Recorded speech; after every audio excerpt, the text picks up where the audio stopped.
नमस्कार मुलांनो, आज आपण इयत्ता 6वीचा सामान्य विज्ञान विषयातील पाठ क्रमांक 13 ध्वनी या पाठाचा अभ्यास करणार आहोत. मुलांनो, ध्वनी म्हणजे काय? तर ध्वनी म्हणजे आवाज. माहिती असेल ना तुम्हाला, ध्वनी म्हणजे आवाज. आता आपण आपल्या आजूबाजूला आपण रोज म्हणजे अनेक प्रकारचे आवाज ऐकत असतो. वेगवेगळ्या माणसांचे, वेगवेगळ्या प्राण्यांचे, वाद्यांचे आणि पक्ष्यांचे, वाहनांचे असे अनेक आवाज आपण ऐकत असतो. काही आवाज मोठे असतात, त्यामुळे ते आपण सहज ऐकू शकतो. काही आवाज ऐकण्यासाठी आपल्याला लक्ष द्यायला लागतं. म्हणजे ते काही आवाज हळू असतात, म्हणजे त्यामुळे आपल्याला ते आवाज ऐकण्यासाठी लक्ष द्यायला लागतो. तर काही आवाज आवडणारे असतात. आपल्याला काही आवाज आवडतात, म्हणजे कोणी गाणं गात असेल तर ते आपल्याला आवडतं. पण जे कोणी रडत असेल जोराजोरात, ते आवाज आवडतात का आपल्याला? तर नाही. म्हणजे काही आवाज आपल्याला आवडणारे असतात, काही आवाज आपल्याला हे न आवडणारे असतात. मग आपण ह्या पाठामध्ये ध्वनी आजच्या भागामध्ये आपण म्हणजे ह्या पाठामध्ये काय पाहणार आहोत? तर ध्वनी कसे निर्माण होतात, आवाज कसा ऐकू येतो, याबद्दल आपण सगळी माहिती याचा अभ्यास करणार आहोत. आपण आजच्या भागामध्ये ध्वनी कसा निर्माण होतो हे आपण पाहणार आहोत. मुलांनो, आता ही चित्र दाखवलेली आहेत खाली बघा. त्याच्यामध्ये वेगवेगळे आवाज आहेत, म्हणजे आवाज आहेत. कोण मुलगी गाते, मग कोणकोणते आवाज आहेत ते मला तुम्ही सांगा. बघा, एक मुलगी गाते, एक चिमणी काय करते? चिवचिव करते.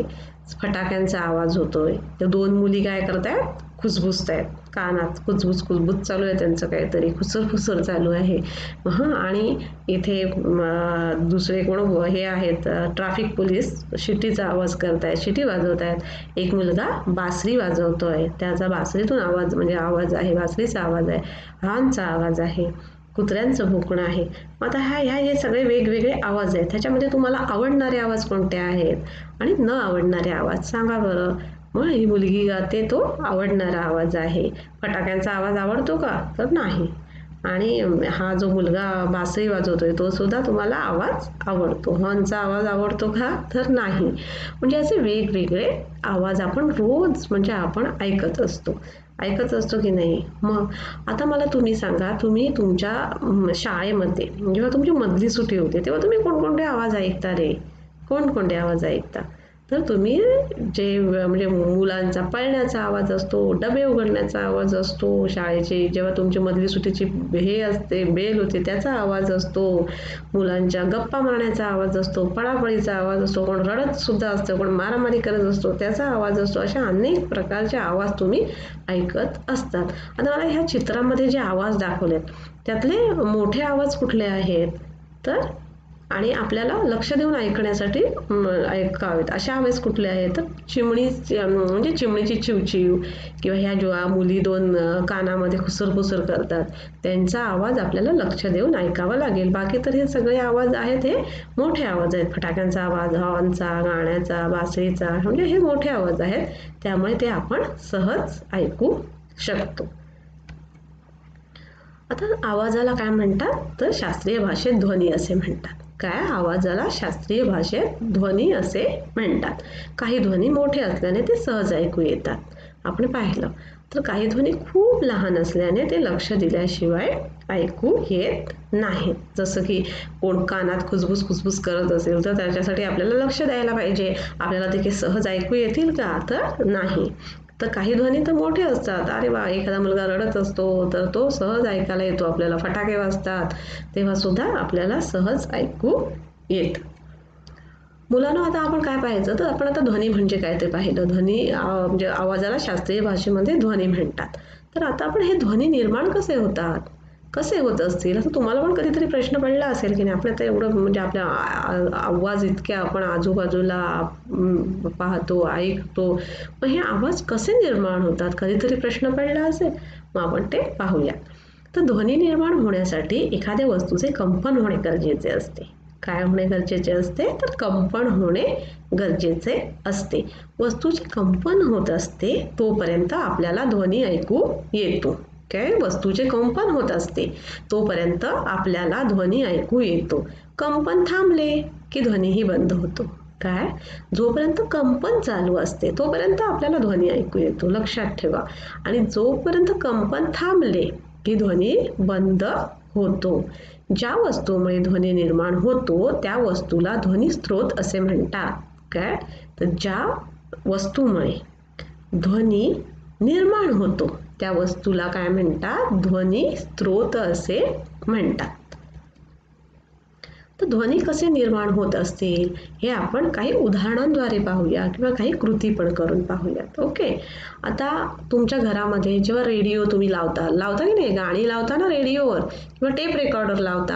आता तुम्ही लावत नसाल पण रेडिओ तर सगळ्यांकडे लागलेला असतो. टेप रेकॉर्डर पण असेल बघा तुमच्या कोणाकोणाच्या घरी अजून सुद्धा टेप रेकॉर्डर वाजत असेल.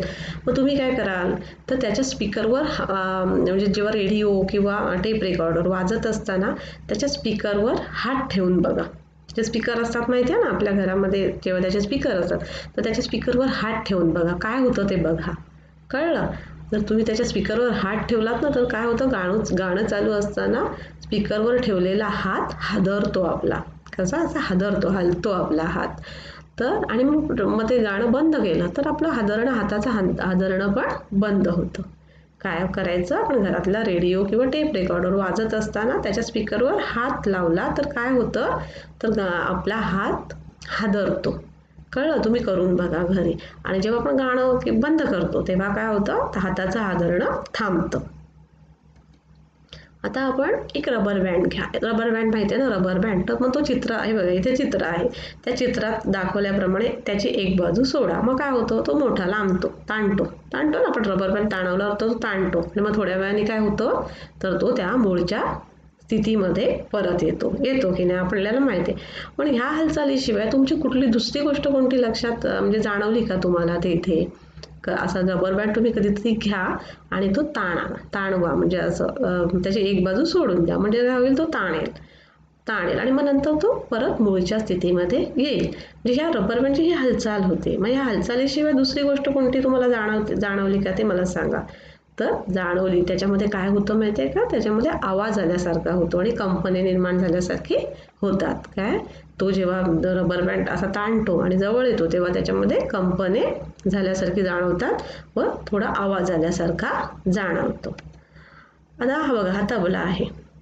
तबलावर काय घ्यायचं आपण, ते तबल्याच्या म्हणजे आपण आता दुसरं उदाहरण बघूया की एखादा तबल्यावर त्याचा पडदा असतो माहिती आहे ना वरती, तबल्याच्या वरती त्याच्यावर थोडासा भुस्सा किंवा मोहरीचे दाणे किंवा वाळू अशी पसरवायची आणि मग तबल्यावर टिचकी मारायची. काय करायची, तबल्यावर टिचकी मारायची. मग आवाज होत असताना काय दिसतं आणि आवाज बंद झाल्यावर काय दिसतं याचं निरीक्षण करायचं तुम्ही हे करून बघा. जर तुमच्याकडे जर हे असेल, तबला असेल तर काय करायचं, त्या तबल्याच्या पडद्यावर थोडासा भुस्सा किंवा थोडेसे मोहरीचे दाणे किंवा मोहरीचे दाणे नसेल तर वाळू टाकून पसरवायची आणि मग काय होतं, आणि मग त्याच्यावर एक टिचकी मारायची आणि मग काय आवाज, तो टिचकीचा आवाज असेपर्यंत काय होतं, काय दिसतं आणि टिचकीचा आवाज बंद झाल्यावर काय दिसतं ह्याचं निरीक्षण करायचं. मग काय होतं माहिती आहे का, आपण टिचकी मारली ना की आवाज होत असेपर्यंत ती वाळू किंवा मोहरीचे दाणे असे उडताना, हलताना दिसतात. कळलं? काय होते, तर ते हलताना दिसतात आणि आवाज बंद झाला की ते पुन्हा वाळू किंवा मोहरीचे दाणे त्या पडद्यावर पसरतात. काय त्याचं पडद्याचं हादरणं बंद झालं, पडद्याचं हादरणं जोपर्यंत हादरतोय तोपर्यंत काय होतात, ते असे हलताना दिसत आहेत, करते उडताना दिसत आहेत आणि त्याचं हादरणं बंद झालं तर ते परत पसरलेले दिसतात, मोहरीचे दाणे किंवा वाळू पसरलेली दिसते.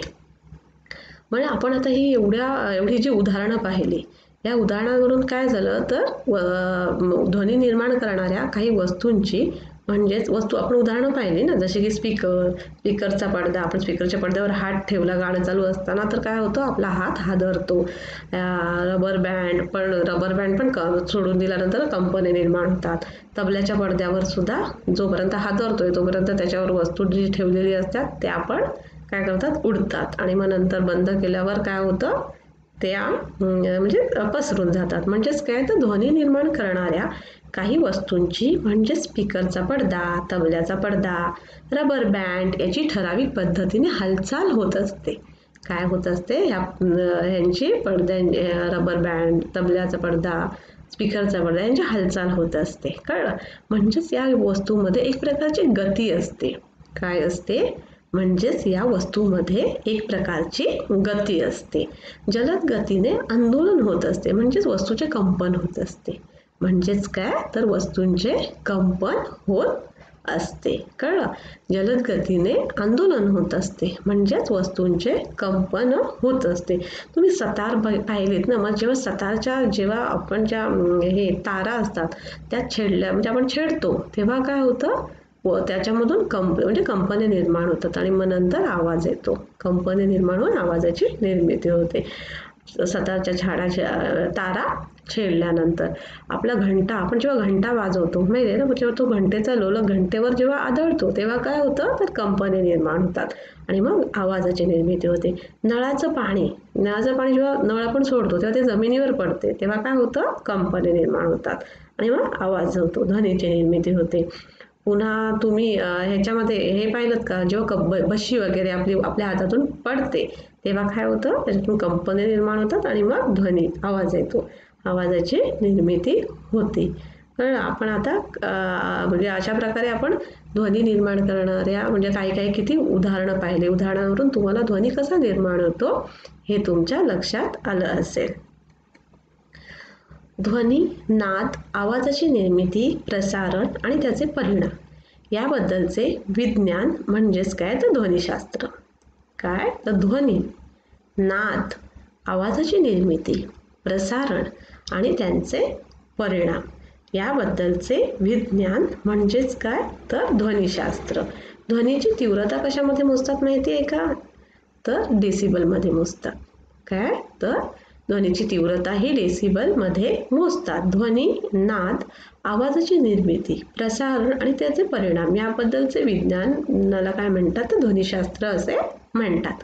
आपल्या घशामध्ये माहिती आहे मुलांनो, की आपल्या घशातील स्वरयंत्रामध्ये असणाऱ्या ध्वनितंतू असतात. आपल्या घशामध्ये स्वरयंत्रामध्ये काय असतात, तर ध्वनितंतू असतात आणि ध्वनितंतूच्या कंपनामुळे ध्वनी निर्माण होतो. काय, आपल्या घशाच्या स्वरयंत्रामध्ये काय असतात, ध्वनितंतू असतात आणि ह्या ध्वनितंतूच्या कंपनामुळे काय होतं, तर ध्वनी निर्माण होतो. स्वरयंत्रातून निघणाऱ्या ध्वनीचा दर्जा ध्वनितंतूच्या ताठरपणावर अवलंबून असतो. आपला जो स्वरयंत्रातून निघणाऱ्या ध्वनीचा दर्जा कशावर अवलंबून असतो, तर तो ध्वनितंतूच्या ताठरपणावर अवलंबून असतात आणि हे ध्वनितंतू कुठे असतात, तर आपल्या घशातील स्वरयंत्रणामध्ये असतात. कळलं मुलांना? आता तुम्हाला माहिती आहे का, जर आपण एक छोटीशी एक कृती करून बघा तुम्ही तुमच्या घरच्या घरी, म्हणजे आवाज अजून कसा निर्माण होतो याचं आपण अजून एक उदाहरण पाहूया. एका भांड्यामध्ये तुम्ही पाणी घ्या आणि त्या भांड्यांच्या कडेला कशाने तरी आघात करा, भांड्याच्या कडेला आघात करा, म्हणजे चमच्याने वगैरे करा. मग तुम्ही पहा काय होतं, तर तुम्ही ते जे भांड्यामध्ये जे पाणी असतं त्याच्यामध्ये लाटा निर्माण होतात. तर कशामुळे त्या लाटा निर्माण होतात, तर कंपनामुळे लाटा निर्माण होतात. मग अशा प्रकारे आपण आज म्हणजे ध्वनी म्हणजे काय आणि ध्वनीची निर्मिती कशी होते, वेगवेगळी उदाहरणं घेऊन आपण ध्वनीची निर्मिती कशी होते हे आपण आज पाहिलं. तर आज आपण काय शिकलो मुलांनो, तर ध्वनी म्हणजे ध्वनी म्हणजे काय, तर आवाजाला शास्त्रीय भाषेत काय म्हणतात, तर ध्वनी असे म्हणतात.